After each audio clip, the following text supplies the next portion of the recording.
900 reformas penales, resulta bastante difícil, incluso para un especialista, orientarse sobre esas reformas y saber cuál es la ley vigente.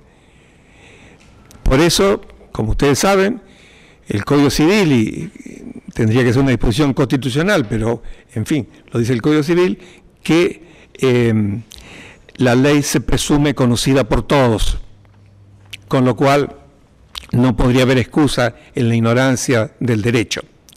Pero eso es una disposición que está presumiendo el conocimiento de la ley por parte de todos. Pero esto es realmente una especie de fantasía, porque la ley vigente, la ley sancionada y promulgada y publicada, se publica en el Boletín Oficial de la República Argentina. Y el pueblo, en general, no está controlando el Boletín Oficial para saber qué ley ha sido sancionada en cada caso. Por eso, el concepto de error de prohibición está vinculado a la posibilidad de que el individuo tiene de ilustrarse. Si no existe por alguna razón muy extrema la posibilidad de ilustrarse respecto de la ley, entonces se podría admitir que es inconstitucional aplicar castigo a una persona que no ha podido dirigir su conducta conforme a la norma porque directamente le es imposible conocerla. Yo creo que a raíz de la reforma del Código Penal que se está encarando en estos tiempos, es muy probable que se ponga una disposición expresa sobre el error de prohibición. La tienen algunos códigos contravencionales, entre ellos el Código de Santa Fe, pero son disposiciones que están en una zona límite entre la exigencia de que todos conozcan la ley y se adecuen a ella y la realidad que a veces hace imposible que una persona pueda comprender la criminalidad del acto por circunstancias excepcionales. Entonces, cuando existe error de prohibición, el individuo puede ser exculpado, o sea, puede no ser punido por el fundamento constitucional que yo les he mencionado.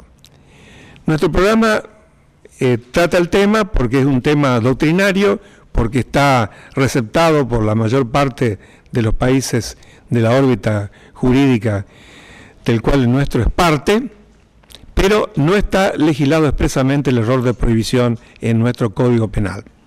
Les repito, y para que lo tengan en cuenta, que si uno en un juicio tiene que alegar el error sobre la prohibición, tendría que fundamentarlo en las disposiciones constitucionales que les he mencionado. En los países en que existe una cláusula expresa sobre el error de prohibición, entonces se plantean algunos problemas que el programa trata de, por lo menos, enunciar. Porque dependiendo de la ubicación del dolo, uno diría cuál es, dependiendo de la ubicación que teóricamente le da el dolo, uno diría que el error de prohibición tiene un sentido u otro. En el sistema causalista, que no es el que sigue el programa de nuestra facultad, el dolo y la culpa son formas o especies de la culpabilidad. Quiere decir que si el error de prohibición eliminase el dolo, el error de prohibición estaría incidiendo sobre el dolo. Y si eliminase el dolo en esas circunstancias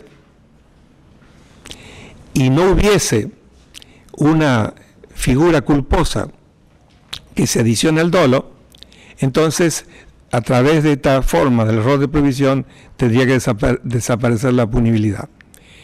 Como ustedes saben, y el programa lo explica de esa manera, nosotros estamos siguiendo una concepción que originariamente fue impuesta, o por lo menos sugerida, después seguida por gran parte de la doctrina, que es la concepción finalista originaria de las ideas de Hans Welzel. Y nosotros decimos hoy que el dolo y la culpa son formas en que se manifiestan los tipos penales y consecuentemente no forman parte de la culpabilidad. Entonces, si hubiese un error de prohibición, no se podría eliminar el dolo en esta concepción. Y la idea es que exista un instituto penal en el Código Penal que reduzca la posibilidad o reduzca la magnitud de la pena. Es muy probable que si se reforma el Código Penal de la manera que yo pienso que se hará, esta pauta general de disminución de pena es muy probable que aparezca en el Código Penal argentino.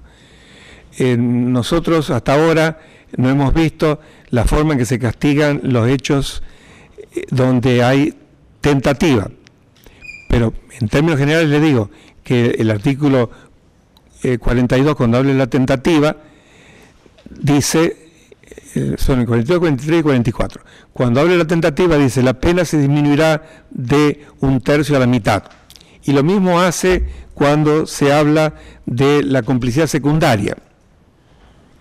En el Código Penal alemán lo que hay es un parágrafo, el 49, que sirve para todos estos casos de disminución de la pena.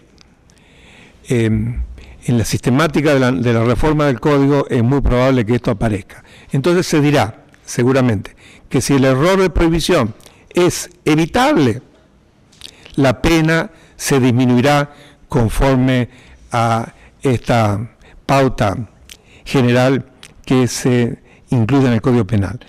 Si el error de prohibición es inevitable, la consecuencia será la exclusión total de la pena. Acá aparece en la última parte del programa, y después vamos a hacer un corte para pasar a filmar otra parte de la clase, aparecen dos puntos que son la coacción y el miedo insuperable. Sobre la coacción, ya dije algo. La coacción obra psicológicamente, es una fuerza, ya no física, sino psicológica, que enerva la libertad. En nuestro Código Penal, esto está contemplado en el artículo 34, inciso segundo, y declara no punible, no se le aplica pena al que obra amenazado por la posibilidad de sufrir un mal grave e inminente. Entonces, la coacción está contemplada en el Código Penal argentino expresamente, aunque no se habla de coacción, pero significa lo mismo. Lo que no está contemplado en el Código argentino es el miedo insuperable.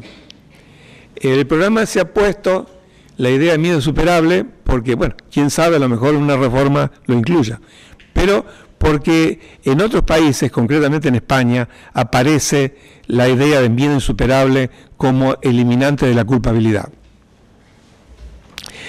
En este momento, no existiendo una previsión así en el Código Penal, la única manera de darle consistencia y valor jurídico al miedo, yo más que miedo lo que calificaría de pánico, una situación de un temor tal que le impide al sujeto obrar libremente.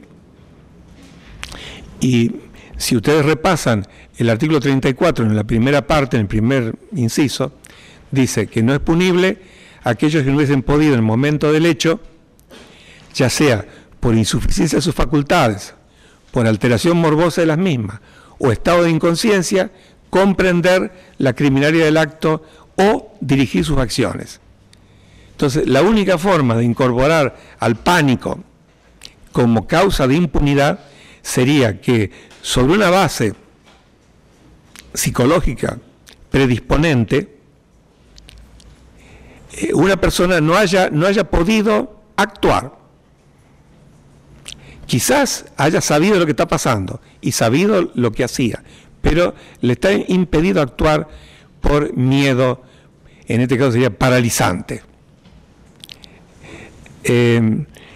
Sería la manera en que aparecería la posibilidad de incluir al miedo insuperable como causa de exclusión de la punibilidad. No está previsto expresamente en el Código Penal argentino. Bueno, vamos a hacer entonces un intervalo acá.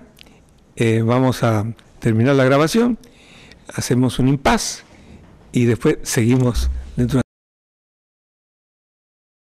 de... Pero a veces un impacto psicológico de envergadura hace que uno actúe o no actúe, incluso que no recuerde después lo que pasó. Se produce una especie de amnesia. Pero tendría que tener una base, tendría que ser una base. Si la base es una base, digamos, psíquica, a lo mejor está demostrando que hay alguna enfermedad que le impide actuar normalmente.